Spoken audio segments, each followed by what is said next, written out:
This is the image of Brazil that's been beamed all over the world for the past month. A celebration of an emerging world power. A celebration of unity, colour and joy.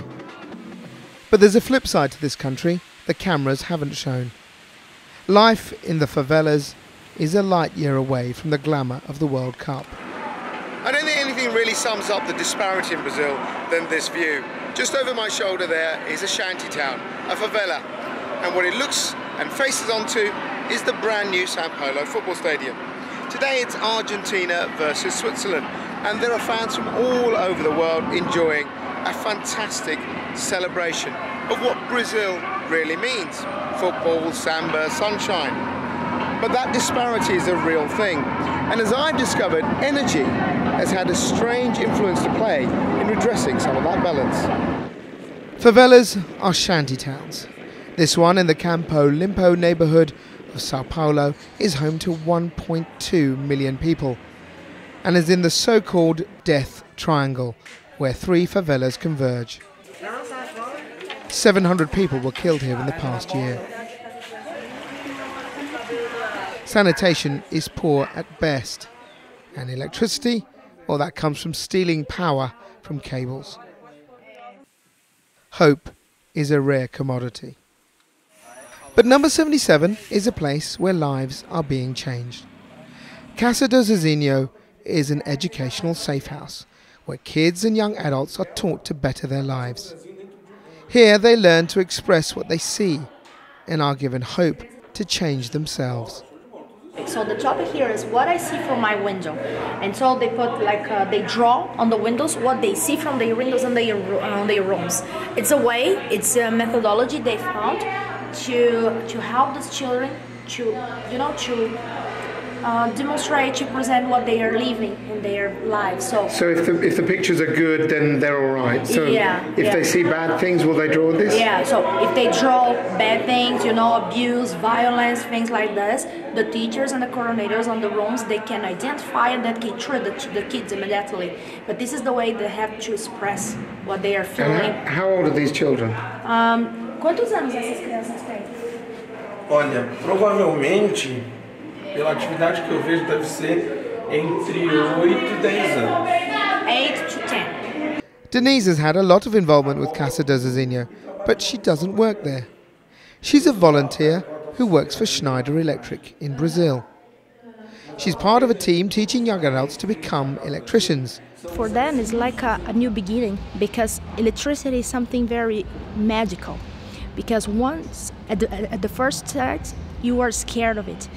And then on the second, you feel like you are powerful because you are not scared anymore. You can deal with no electrical shock. So it's something that changes, because people from electricity, if they are going to work with electricity or not, doesn't matter, because they feel powerful. Like, okay, I can learn it.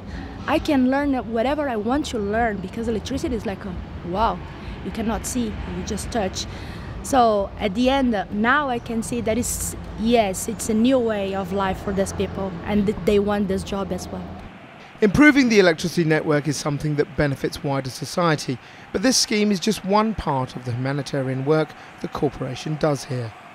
And since 2009, we trained 15,000 young girls and boys in electricity. So they have certification, they can run for a job, independent or in a company, and they can help for those low-income houses or favelas or underprivileged people to build a safe installation. So at the same time we are providing education, we are putting these people inside the economical environment.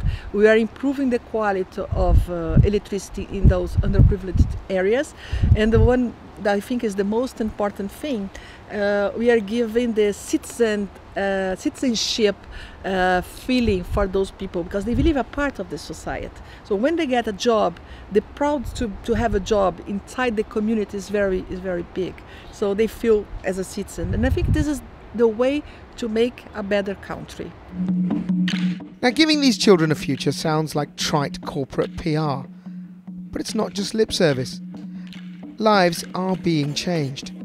And for the woman who set up Casa do Zezinho in the first place, it shows how the wealthy half of Brazil can help the poor beyond just money. Schneider foi caso peculiar.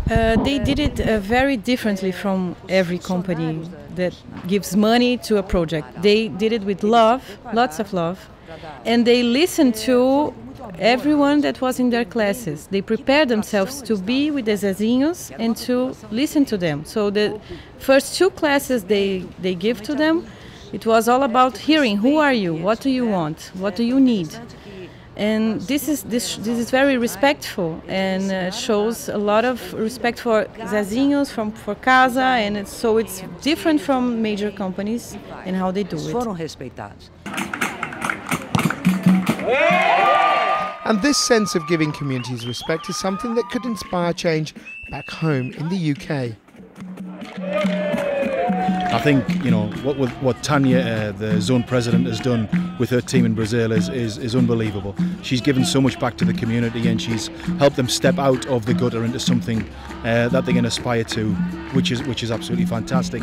We need to put everything in perspective here. So for us to do something in the UK, it'll be of a different grandeur and a different scale, but nevertheless, I still think we have a commitment in Schneider Electric in the UK to do something to try and energise our own communities.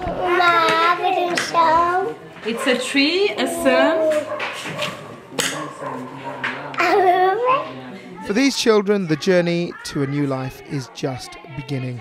Education can change lives in Sao Paulo, and it is doing so. Here at least, the energy sector is playing its part in a brighter future. Sumit Bose, Energy Live News, Sao Paulo.